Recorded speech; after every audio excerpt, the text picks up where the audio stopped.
IT sector जब अब इसके नतीजों की शुरुआत होने वाली है, टीसीएस के नतीजे 9 तारीख को आने वाले हैं, उससे पहले क्या आईटी सेक्टर कहीं भी कुछ इस तरह के पूर्वानुमान अपनी चाल में दिखा रहा है कि बाजार को कलेक्टिवली आज की तारीख में नतीजों से क्या उम्मीद है, या किस तरह की आशा है या डर है? नहीं, मुझे तो डर है। नतीजे जो आ रहे हैं, देखिए एक ऐसा है ना कि कई जगह मैंने देखा है,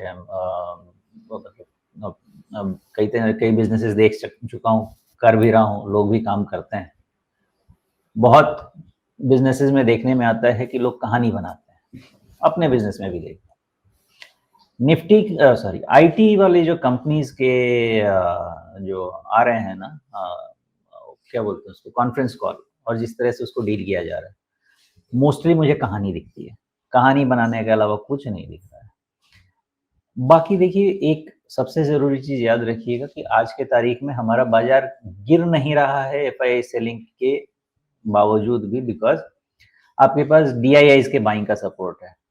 और अगर डीआईआईज़ के बाइंग का सपोर्ट है, तो आपको ये पता होना चाहिए कि डीआईआईज़ को हर सेक्टर में एक डिफाइंड एक्सपोज़र मिनिमम लेना ही पड़ता है फ्रॉम डाइवर्सिफिकेशन स्टैंड पॉइंट। भले ही थोड़ा आप वेट ज़्यादा या कम कर सकते हैं, बट कोई सेक्टर वो ज़ीरो करके नहीं बैठते। जैसे अब हमारा है कि हमारे पास वो लिबर्टी है कि हम जिस तरह से चाहें हम अपने क्लाइंट्स के लिए पोर्टफोलियो बना सकते हैं। बट मोस्टली म्यूचुअल फंड में एक कुछ गवर्निंग फैक्टर्स होते हैं, एसओपीज होते हैं, जो मोस्टली वो लोग फॉलो करते हैं। उसके कारण से बार-बार IT stocks, IT companies, IT sector में थोड़ा सपोर्ट बीच-बीच में आता रहेगा। बट मेरा ऐसा मानना है कि कहानी से ज़्यादा वहाँ पे कुछ और सब्सटैंशियल तो नहीं दिख रहा, मेरे हिसाब से। पूरा का पूरा आईटी सेक्टर एआई थियरी पे बेस्ड है ग्लोबली। मुझे भारत की आईटी कंपनी सर्विस सेक्टर में लगते हैं, और एआई के लिए रेडी तो छोड़ दीजिए, इन्वेस्टमेंट ही अभी कुछ खास नहीं दिखता है, या वैसा बेंट ही नहीं दिखता है। तो मुझे नहीं लगता कि आईटी में बहुत ज़्यादा होप रखना चाहिए। ये थियरी हो गई। थोड़ा-सा ऐसा है मामला, जो आप चार्ट में थोड़ा विजुअलाइज़ कर पाएँगे, कि बहुत ज़्यादा सेलिंग हो चुकी है। गैप डाउन सेलिंग बहुत हाई इंटेंसिटी के साथ हुई है, तो ओवरसोल्ड इन नेचर है। इसका मतलब ये होता है कि इंडेक्स में शॉर्ट कवरिंग के पॉसिबिलिटी है। अब इसको रीड कैसे करें? अगर ध्यान हो तो हम 34,000 और 36,000 ऐसा कुछ रेंज का बात करते हैं, जब उतना याद नहीं आ रहा। तो 34,000 तो गया, और गया तो फिर यहाँ पे फिर कोई और डिस्कशन मैं नहीं करना चाहूँगा कंफ्यूज करने के लिए, कि अब भी हो सकता है नीचे सहारा मिले, होप मिले, आशा मिले। नहीं, शॉर्ट कवरिंग आपको अगर ब्रेकडाउन 34,000 का था, तो मे बी शॉर्ट कवरिंग आपको 34,500 के आसपास तक हो सकता है। 35,000 तक भी शॉर्ट कवरिंग हो सकती है। वो जैसा रास्ता चलेगा वैसा इवैल्यूएट करना है।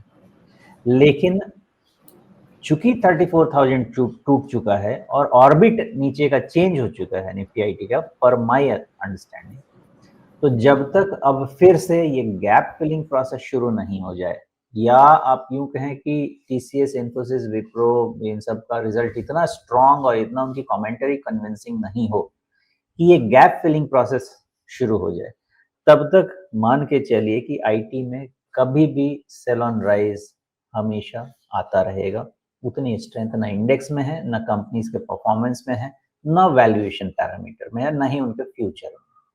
तो ये मुझे आईटी समझ में आता है। जी, तो नतीजों से पहले आईटी सेक्टर कमज़ोर ही दिख रहा है, और अगर नतीजे इस चाल को बदल दें तो अलग बात है, लेकिन आज की तारीख में सेक्टर कमज़ोर दिख रहा है। 9 तारीख को जब टीसीएस के नतीजे आएंगे तो उसके बाद एक पहला संकेत शायद मिलेगा कि आगे बाजार इसको कैसे देखे, नतीजों के इस सीजन को।